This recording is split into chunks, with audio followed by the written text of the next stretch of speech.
melawai. Halo sahabat Kompas TV, saatnya kita update 3 berita terpopuler yang terjadi pada hari ini, Sabtu 9 Agustus 2025. Presiden Prabowo Subianto tiba di Singapura untuk menghadiri Parade Hari Nasional ke-60 Singapura. Kedatangan Presiden Prabowo Subianto disambut Menteri Luar Negeri Singapura, Vivian Balakrishnan. Kehadiran Presiden Prabowo Subianto sebagai bentuk penghormatan dan dukungan atas Hari Kemerdekaan Singapura sekaligus sebagai simbol persahabatan antar kedua negara. Nusron Wahid membantah bicarakan isu musyawarah nasional luar biasa atau Munaslup Golkar dengan lingkaran istana.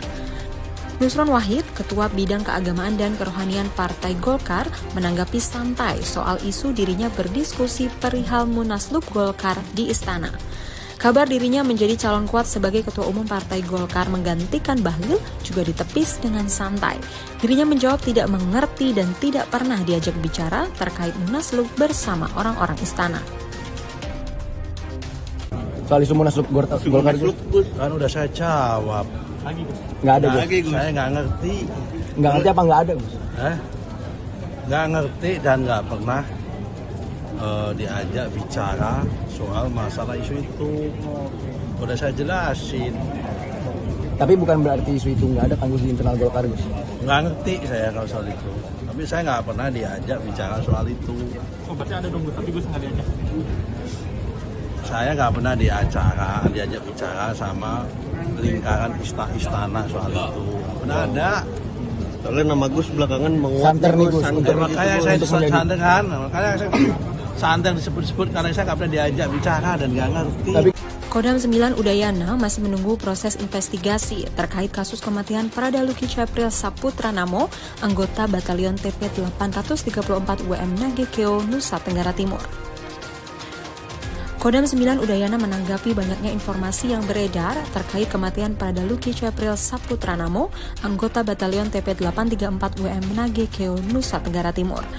Wakapendam Kodam 9 Udayana, Kolonel Infanteri Amir Syarifuddin bilang agar masyarakat tidak mudah terpengaruh dengan informasi yang kini beredar. Pasalnya, saat ini tim investigasi masih melakukan penyelidikan. Meski demikian, dia mengaku pihaknya juga telah melakukan pemeriksaan terhadap 20-an orang untuk dimintai keterangan.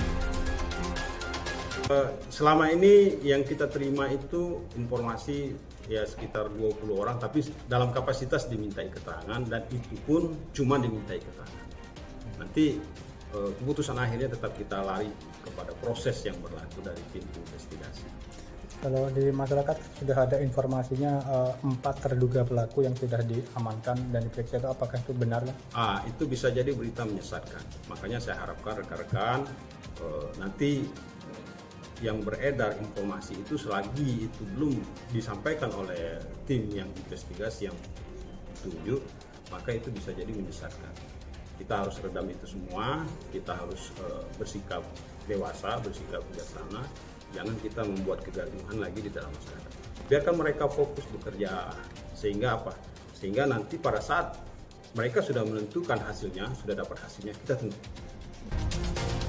Itu dia sahabat Kompas TV, 3 berita terpopuler pada hari ini. Saya Tesalonika Ajeng pamit undur diri. Jangan lupa untuk berikan like, komen, dan share di video-video Kompas TV.